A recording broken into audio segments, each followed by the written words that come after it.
আসসালামু আলাইকুম। Welcome to my channel mechanical design BD. আজকের ভিডিওতে আমরা শিখব সলিডওয়ার্ক এডুকেশন লেসন 24। তো চলুন শুরু করা যাক। এখানে দেখতে পাচ্ছেন বেশ কিছু ভিউ দেওয়া রয়েছে। এখানে আইসোমেট্রিক দেওয়া রয়েছে এবং এই আইসোমেট্রিকের তিনটা স্ট্যান্ডার্ড ভিউ দেওয়া রয়েছে, ফ্রন্ট ভিউ, টপ ভিউ আর হচ্ছে রাইট ভিউ। এখানে আমরা মেজারমেন্টগুলো দেখতে পাচ্ছি। টোটাল লেন্থ হবে 50 এবং উচ্চতা হবে 40।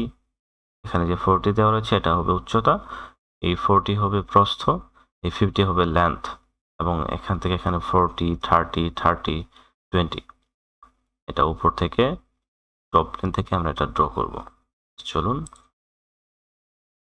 আমরা প্রথমে নিউ একটা এনভায়রনমেন্টে চলে এসেছি, তারপর টপ প্লেন সিলেক্ট করব, দেন আমাদের সেন্টার রেক্টাঙ্গল নিতে হবে, অরিজিন থেকে ড্র করা শুরু করব, দেন এটা 50, এটা 40। ওকে, টোটাল উচ্চতা হবে 40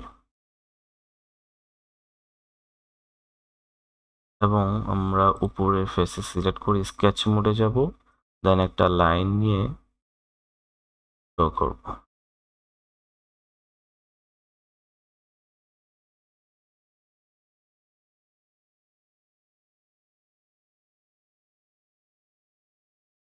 এটা হবে 30, 40,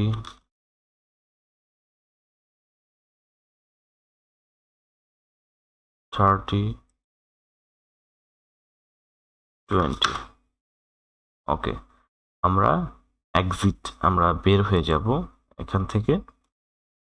দেন আমাদের আরেকটা কাজ করতে হবে, তা হলো এই প্লেনটা সিলেক্ট করব, দেন স্কেচ মোডে যাব, তারপর আমরা স্কেচ থেকে একটা পয়েন্ট নিব। পয়েন্ট নিয়ে এখানে যে মাঝখানে মিড লেভেলে এটা সিলেক্ট করে দেব, দেন আবার বের হয়ে যাব।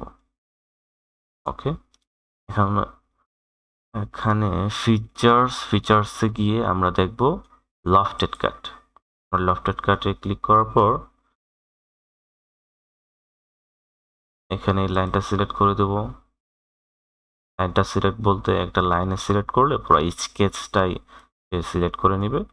দেন তারপর আমরা যে পয়েন্ট করেছিলাম একটা, এই পয়েন্টে সিলেক্ট করব, দেন আমাদের প্রত্যাশিত কাট চলে এসেছে।